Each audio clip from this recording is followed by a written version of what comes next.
Ama uchanganye. I'll mix it. Yeah. Okay, first and foremost, I want to say that today we came to Uganda to see the parents of Nduta, a matter that I raised in Parliament. And this is one of our Kenyan citizens who is at Vietnam, arrested and almost facing a death sentence.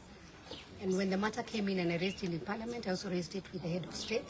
And I want to thank him because he has followed up with the Ministry of Foreign Affairs and our consulate. And we have also had our embassy from Bangkok doing the communication with Vietnam. And I would say there is a lot of diplomacy and a lot of communication going on. But the best bit of it is that Nduta is not going to be hanged now. There's a lot of work going on, and very soon the government will give its position once the negotiations are done. So at this point, what I would like to say is that we thank His Excellency the President and the government and all the government officials who have liaised with the Vietnam government to make sure that our daughter was not harmed. Number two, I also want to address the people who are in social media, because we would not want what happened to Nduta to happen to anybody else. So I would say, as you get this information, let us not become insensitive, and especially when we are discussing about this, because we are talking about somebody's life, and every life is very important. And number two, I'll also be raising a motion or a bill so that we can have a policy in Parliament. I want to tell all the agencies that I am giving them warning and an alert that we will not allow anymore agencies who are lying to our children that they are going to take them to jobs. We have seen children who are living in Kenya, and by the time they get to the other side, whichever country they are being given, they are dumped there. Some are promised jobs, but by the time they get there, there are no jobs. Or some go, their passports are taken, and they even, some of them go through sexual harassment. So what I would want to say, we want to have a clear policy, and I'll be liaising very closely, even with the Ministry of Labour, to see that agencies are going to be relisted again. By the time you are being given a letter or a permit that you can become an agency, they have to go through thorough vetting. Because some of these agencies are the ones that, for the case, like what was the case of Nduta, they told her she's going to do a job of a house girl. Then they went and exchanged her bags. We don't know under what circumstance her bag was exchanged. Even when our children are living, because some of them even live, they have never traveled abroad. Some of them have never even entered a plane even to go to Mombasa. So by the time they go there, we need to train them that even when you go to the airport, don't exchange your bag, don't allow yourself to carry anybody's else, whether it's a purse, whether it's a bag, whether it's shoes. And even when they go, the country they are going, there should be a very clear policy that they'll be educated if they go. If you're in problem, how do you communicate to the embassy of that country? How can you even fight for your rights? If you go and you're abused, or you have a person who have employed you who is abusing, then how can you be able to reach out? Because some of them, we have had many, especially girls, who come back when they are dead. So we thank God that we knew the case of Nduta before the whole process went through. But you see, that case is from last year. We didn't have any communication happening. So, but in Parliament, we are going to, actually, I'm going to personally take up the matter. And I also raise the matter with the President that we must vet the agencies that are recruiting our children, promising them greener pastures, but when they go the other side, they suffer, they run away from them. There is an issue you spoke about. It is very good to bring Nduta to Kenya so that we can also get to know who are these other people who are involved in this. Yes, what I've said is that when Nduta went to the other side, to Vietnam, she didn't have a lawyer to speak on her behalf. She didn't have even the means of communication. So even when she was taken to court, she was not represented. What would say is that the government to do the best so that they can have somebody to represent her. And if possible, because this is diplomacy, we would pray, our prayer is that Nduta can be brought back to Kenya, because we want to know which is this agency. Who are these people who took Nduta with a bus from Nairobi, Huruma, to Ethiopia? Why did they have to take her through the road from Nairobi to Ethiopia? And then when she go to Ethiopia, she had to wait for 10 days. What was she doing for these 10 days? And we understand she was with somebody else who first went ahead, and then she was left behind. Who is this who exchanged her bags? And why did the agency keep quiet when she was arrested? Because I'm sure if they were following up, they knew she was arrested. So they should have informed the family earlier. We would have even informed the government earlier. We would have saved her life. Maybe Nduta will be back.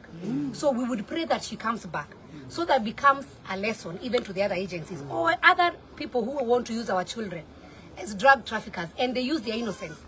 Because if you don't know, you'll be given a bag, you don't know there is anything inside, and then at the end of the day, you are the one to lose your life. And we want to say something. Life is precious. And you know, God is a God of second chance. and judgment belongs to God. We will pray that Nduta comes back.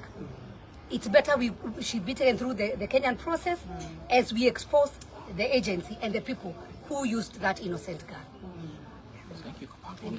Okay. Mambo. Alafu na mama. Wacheni kuondoka. Wamboi, ambeni mama. Kwa majina naitwa Wamboi Masharia. Mimi ni twin sister ya Nduta. Nataka kushukuru President wetu William Ruto sababu jana nilipigiwa simu na PS wa Foreign Affairs Korili, na aliniambia Ruto pia anashughulikia Nduta.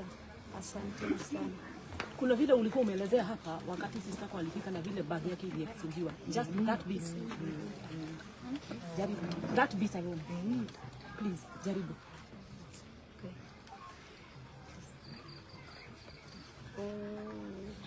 Vile alitoka na basi na vile. Alitoka hapa Kenya, akaenda Ethiopia na basi, akafikanga huko Ethiopia.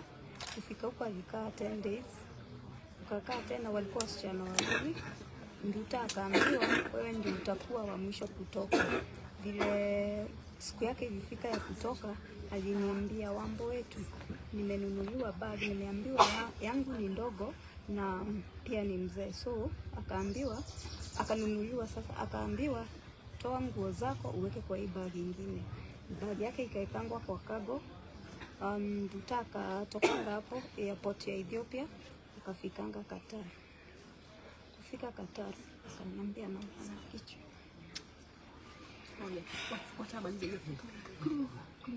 Akaniambia anaumwa na kichwa. Hi, Team Diaspora Maju. I hope mko salama, mnaendelea vizuri. I'm Jeff. Na siku leo ningependa tu kuja kusema we thank God because of what is happening ndani ya life ya Nduta. Margaret Nduta, I think, believe Masharia, bado wako Vietnam. At least sasa mambo ni mazuri kiasi. She was supposed to be executed on Sunday, but hiyo mambo ilisimamishwa. So tunashukuru Mungu because of what so far has been done and accomplished. We thank God because of communication between Vietnam and ndani ya Kenya. Things could have been done a little bit differently, but at least tunashukuru iliweza kusimamishwa. It's good to see Honorable Sabina Chege ameenda nyumbani kwa kina Nduta kujaribu console mami and the family. And that is what watu wa mlima tunafaa kuwa tunafanya. That's nice. And going home to be there with the family and comforting the family is a very nice thing to see. So, well done, Sabina Chege, for doing that. That was commendable. That's good work. Na ni vizuri kufika hapo nyumbani kuwapatia familia hope and to let them know that definitely Kenya is trying to fight hard to see her return back home. That is our prayer, and we hope that watu wanaendelea kulearn.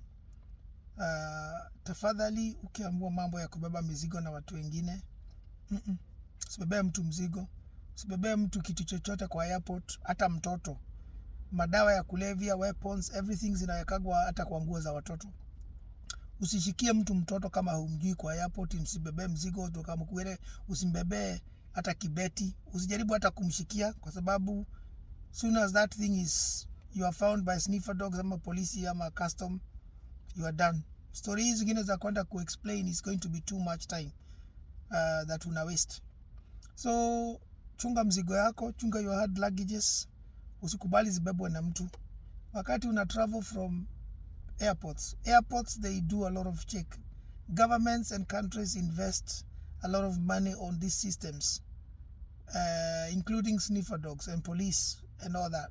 So usifikirie wewe ndio wa kwanza kufikiria unaweza kwenda upeleke vitu ambazo hazifai kupitishwa kwa airport, ufikirie wewe ndio utakuwa kwanza kupita. My brother, my sister, you are going to languish in jail. I think kila mtu sasa anafaa asome na hii mambo ya Nduta na ajue ya kwamba you need to be very careful. Just know kuna watu wanaweza kupenda kutumia watu wengine huko, if what Nduta is saying. Kuna watu wanaweza kutumia, kuna watu they can play dirty on you.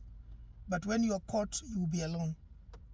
So tafadhali, take care of yourself. Let this message be shared to families, to people who are traveling. Na hawa ma agency ambayo wanapeleka watu huko Qatar, Saudia, Vietnam, wherever around the world, please do not be greedy individuals. Do not msikuwe mna masquerade, mnajifanya eti mnapeleka, kazi yenu ni kupeleka watu makazi huko nje, and you are drug addicts. You are drugs, mna traffic drugs through innocent individuals and people who don't know. That is very wrong. My prayer is that these individuals need to be apprehended very soon, and they need to be put in jail and rot there. Regardless kama ni mama ama kama ni msichana, ni baba, ni nani, whosoever it is, they need to be apprehended very quickly, because wanafaa they need to be removed from the society, because ni watu ambaye wanafanya tabia mbaya. If indeed what it is being said that ya kwamba kuna agent walitumika na wao ndio walikuwa na hizo scandals zote na hiyo mpango yote, trying to enrich themselves at the expense of somebody else's life, they need themselves to be, let me not say what I was going to say.